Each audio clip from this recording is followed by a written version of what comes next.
Okay, let's talk about an increase of greatness. An increase of greatness. There's an interesting verse of scripture that I've always loved this scripture. It is Psalms 71 and 21. You can write it down, look at it later. Psalms 71 and verse number 21. It says this: Thou shalt increase my greatness and comfort me on every side.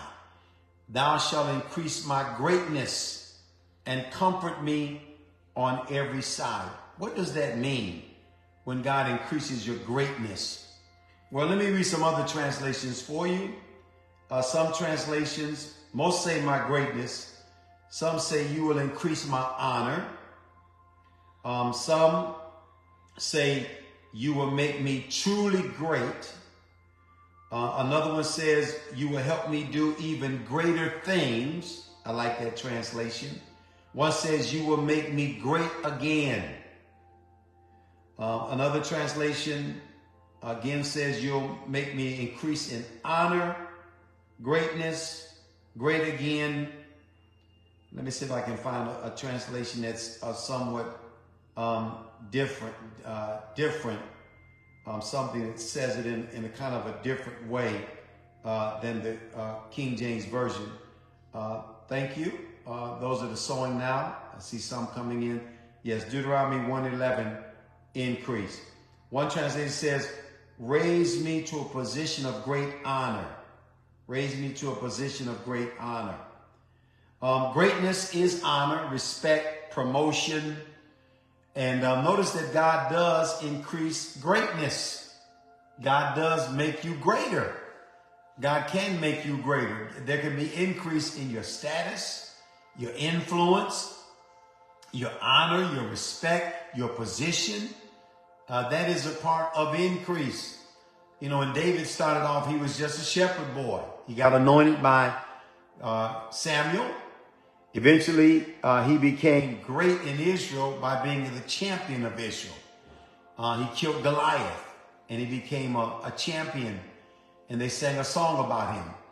And then eventually, he became the king, not of the whole nation, but just the tribe of Judah, anointed him to be the king over Judah because he was still battling the house of Saul for the position of being a king. Then eventually he was anointed king of the whole nation. All the tribes came and anointed him as the king. So his greatness continues to increase. Then after that, he begins to defeat all of his enemies, the Philistines, the Moabites, the Ammonites. He becomes even greater. So notice there are different degrees of greatness, different degrees of promotion, different degrees of influence, different degrees of power, different degrees of status. And so in Psalm 71:21, he actually says, you will increase my greatness and comfort me on every side. What an amazing verse of scripture, that he confessed and believed that God would continue to make him great, that there would be an increase. He would grow in power, authority, grow in stature, grow in influence, grow in power, grow in his ability to be the king, to be the ruler of not just his nation, but even rule and have dominion over other nations as well. This is something that's in scripture. God can increase you. He can increase you financially. He can increase you in wisdom. He can increase you in power. He can increase you in dominion. He can increase you in knowledge. Or you can enlarge your tent. You can increase in vision, dreams. You can increase in the prophetic, the apostolic, in prayer, in worship, in glory. So there's increase that God always wants us to grow, to increase. But think of this greatness. You can increase in greatness.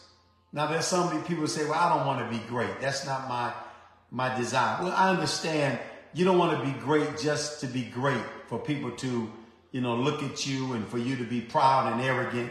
That is not the purpose of greatness. But God does make great. God does lift up. God does pull down. Greatness is not just to be seen, to be heard, to be flattered. It's not out of ambition. It's simply allowing God to promote you so that you can be a greater blessing. Remember, God told Abraham, I will bless you and make you a blessing. I will multiply you and make you a blessing.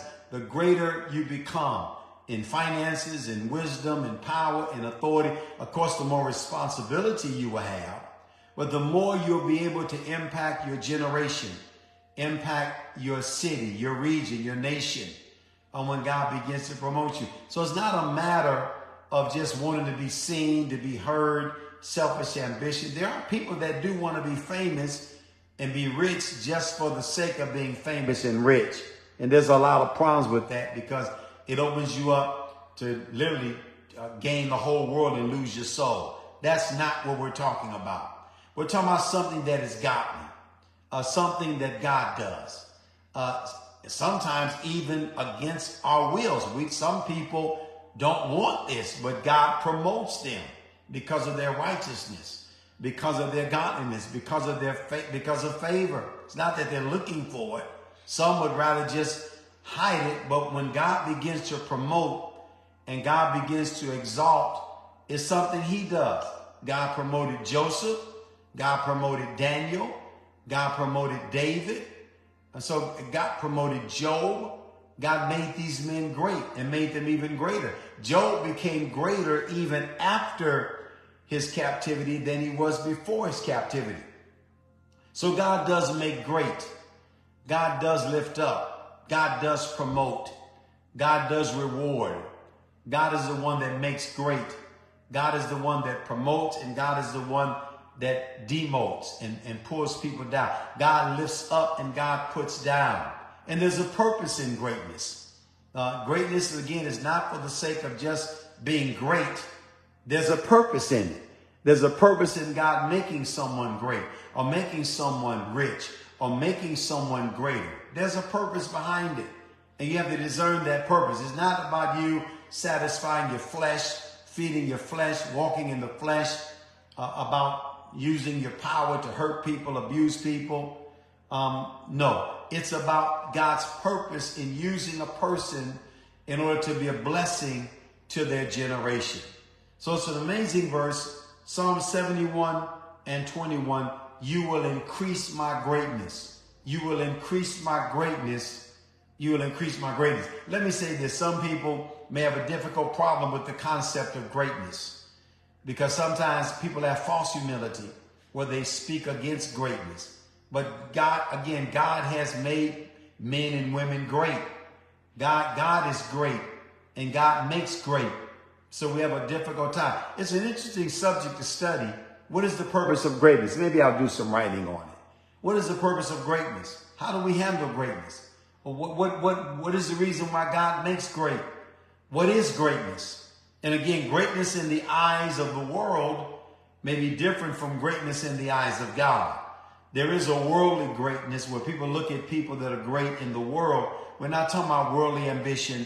We're talking about what makes people great in the eyes of God. And let me say it this way. Sometimes you can be great in the eyes of God, but not be great in the eyes of man. Because men look at, name, status, beauty, position. When God looks at, he that is the greatest among you, let him be your servant. So God looks at serving as the greatest. If you want to be great, be a servant. Be a greater servant.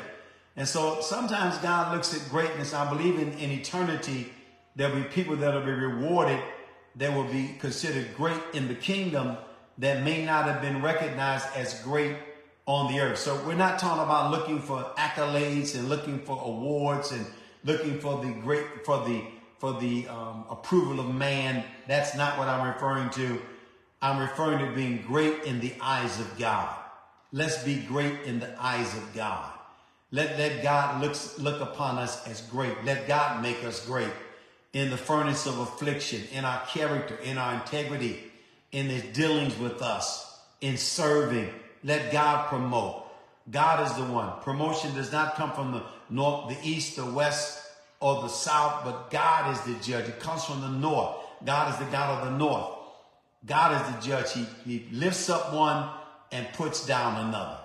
So let's believe this as we look forward to increase in 2024, more in 2024, more in 2024, more in 2024.